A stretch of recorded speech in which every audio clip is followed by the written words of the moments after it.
Look, it's tremendously exciting to be invited back to Green Chameleon, and you've asked me to talk about the use of social media in knowledge management.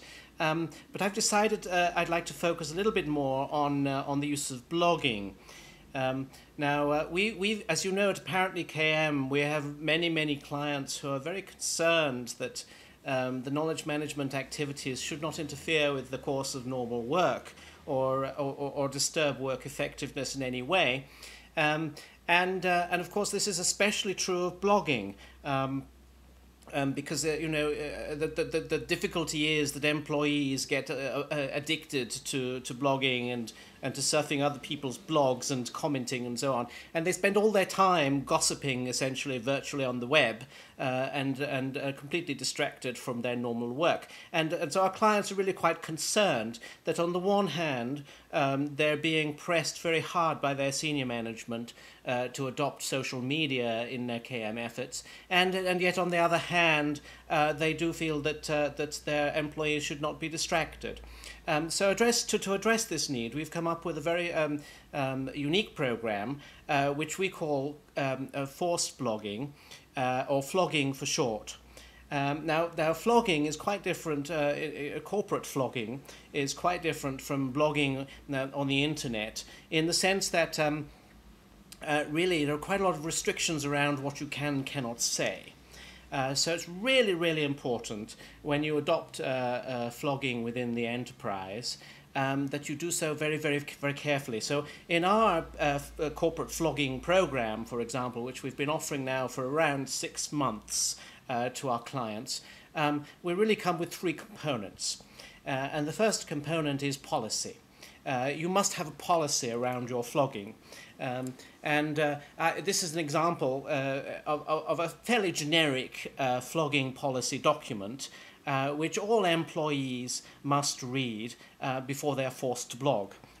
And I should explain, actually, that all employees must be forced. There's no such thing as volunteering, because if the enterprise is taking flogging seriously, then it must be universal, and it must be everybody who is required to do it. So you have this compulsory policy document and an associated 3-day training program, most of which is devoted to understanding the policy document. And the policy document essentially says what you may talk about and what you may not. For example, names. Names are completely forbidden in corporate flogs. This is because of the legal liabilities and other such things arising from misunderstandings or labeling which may go up onto the intranet and upsets people and disturbs the status quo. So no names of individuals, no names of products, or any kind of activity which may be associated with real work. So that's really the main point of this whole exercise, is to make sure that whatever goes into the flogs, it just doesn't disrupt or create any potential for trouble later on. So after the policy, of course, you need process. It's no good having a policy if you don't have processes to back it up.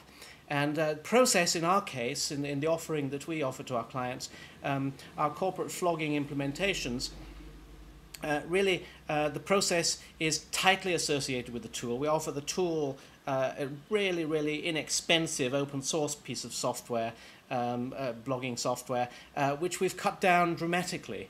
For example, it does not have archiving facility, and it doesn't have categories. You can't categorize your posts.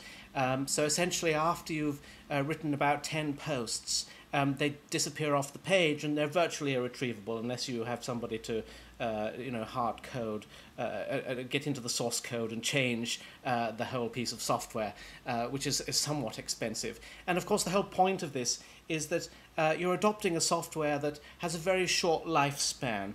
In fact, our record is 9 posts, and we can pretty much guarantee that you won't get to 10 in any kind of corporate flogging exercise, partly because it's forced and partly because there are so many limitations on what you can and cannot write.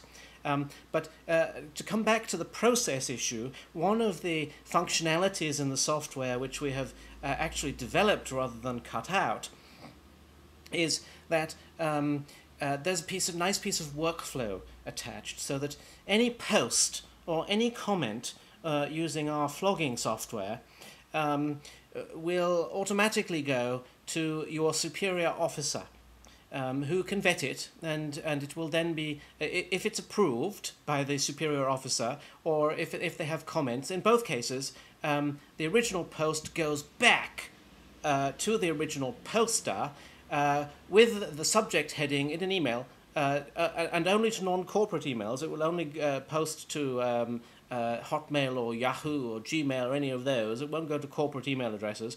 And the message contains their original post, and the subject line is, "Do you really want to post this?" As we've seen, this is really, really effective in ensuring that your blogs do not distract people for very long.